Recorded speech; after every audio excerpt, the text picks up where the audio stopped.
L'ADAPI du Var a fêté ses 50 ans l'année dernière. Cette association en fait est née d'une volonté de quelques personnes, souvent des parents, qui ont été directement concernés par le handicap mental de leur enfant. Et à l'époque, vous savez, les réponses d'accompagnement n'existaient pas comme aujourd'hui. Et c'est souvent ces parents qui, sur leur temps et sur leur denier, ont créé des structures.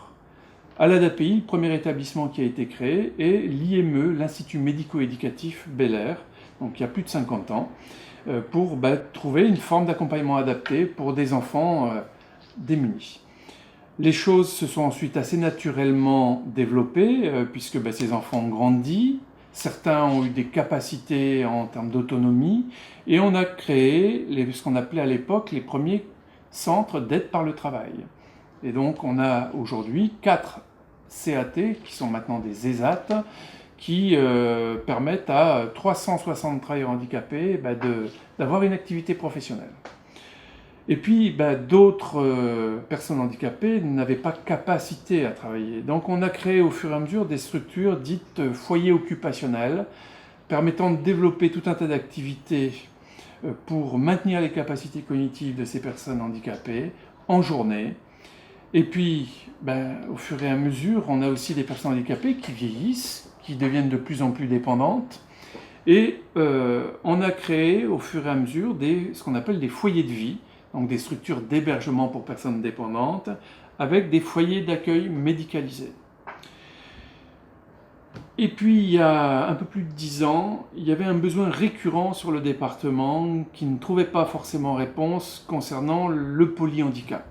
Donc là, vraiment, situation très difficile pour les enfants et les adultes eux-mêmes, mais aussi pour leurs familles. Et l'association s'est engagée dans la création d'un établissement type EAP, donc établissement pour enfants et adolescents polyhandicapés, et aussi la création d'une première maison d'accueil spécialisée. Et puis au fil du temps, en développant ce savoir-faire sur la prise en charge des personnes polyhandicapées, nous en sommes aujourd'hui à notre 3e maison d'accueil spécialisée qui va ouvrir ses portes au mois de septembre. Tant et si bien qu'au final, l'association aujourd'hui a 600 salariés, accompagne 930 personnes handicapées du plus jeune âge jusqu'à la fin de vie. Et bientôt, il en accompagnera 990 avec l'ouverture de notre établissement, la Masse des Acacias. Et pour vous situer, nous avons 25 établissements répartis sur l'ensemble du département du Var. Voilà ce qu'est l'association aujourd'hui.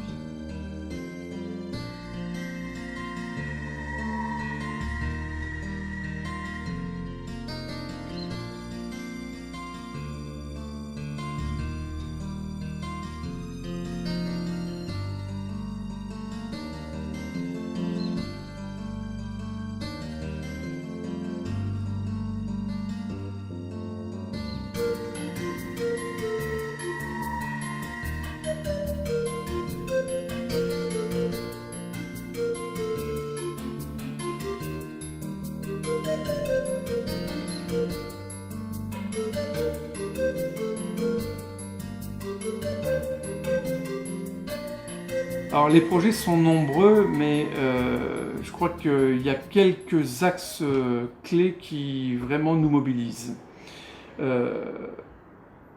On le voit dans les nouvelles admissions des personnes handicapées, nous sommes de plus en plus sollicités pour prendre en charge des personnes handicapées avec des troubles psychiques. D'ailleurs, la masse que nous ouvrons en partenariat avec l'hôpital de Pierrefeu illustre que là, il y a tout un pan d'activités à promouvoir pour répondre aux besoins de cette catégorie de personnes handicapées. Nous voyons aussi que dans les nouvelles admissions, nous avons de plus en plus aussi de personnes handicapées avec ce qu'on appelle des troubles envahissants du développement et un profil autistique. Là aussi, il nous faut réfléchir des formes de réponse complémentaires à celles développées par d'autres associations qui sont néanmoins des amis. Un autre axe sur lequel nous travaillons touche la question du vieillissement des personnes handicapées. Fort heureusement, et on s'en réjouit. Les personnes handicapées vieillissent de mieux en mieux, j'ai envie de dire, comme tout le monde aujourd'hui. Et ceci étant, ça suppose que nous puissions adapter les structures que nous avons aujourd'hui pour éviter que nos personnes handicapées vieillissantes aient nécessité d'aller ensuite dans des structures de type EHPAD. Donc, comment faire en sorte que nous puissions les accompagner jusqu'à une fin de vie dans des conditions les plus sereines possibles.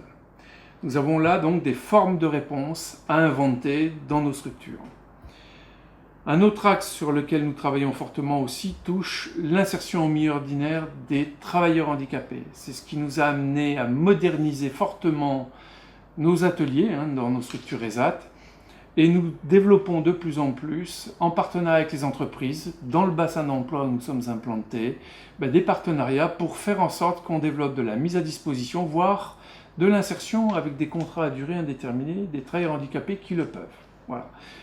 Quoi qu'il en soit, il faut aussi le souligner, nos structures ESAT, et c'est la modernisation qu'on enclenche, sont aussi un vrai espace de travail, comme tout un chacun. Et peut-être l'avez-vous vu, et le film le relatera sans doute, nous développons de plus en plus des activités de service, restaurants, blanchisserie,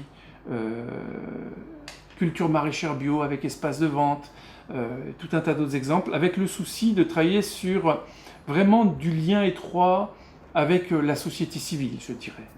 Et donc, à chaque fois que nous pourrons promouvoir la dimension citoyenne de nos personnes handicapées, nous nous engagerons de manière volontaire sur ces axes.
L'avenir de l'ADAPI dépend de ce que nous sommes et de l'environnement dans lequel nous évoluons. Il faut voir ce qui doit changer et ce qui ne doit pas changer. Je vais commencer par ce qui ne doit pas changer. C'est les valeurs auxquelles nous sommes très sensibles, la dignité, la personne handicapée, la fraternité et l'ouverture aux autres. Alors par contre, ce qui doit changer, là, il faut le dire, nous sommes en époque de plein bouleversement et nous assistons à 3 changements fondamentaux auxquels nous devons faire face. D'abord, le changement de la politique nationale. La solidarité nationale a beaucoup de mal à se financer maintenant avec les contraintes que tout le monde connaît. Il faut donc tenir compte de cet environnement qui va être très délicat. Le deuxième point, c'est le problème de l'ouverture des ARS, qu'on appelle les ARS, c'est-à-dire l'association maintenant du sanitaire et du médico-social dans des organisations régionales.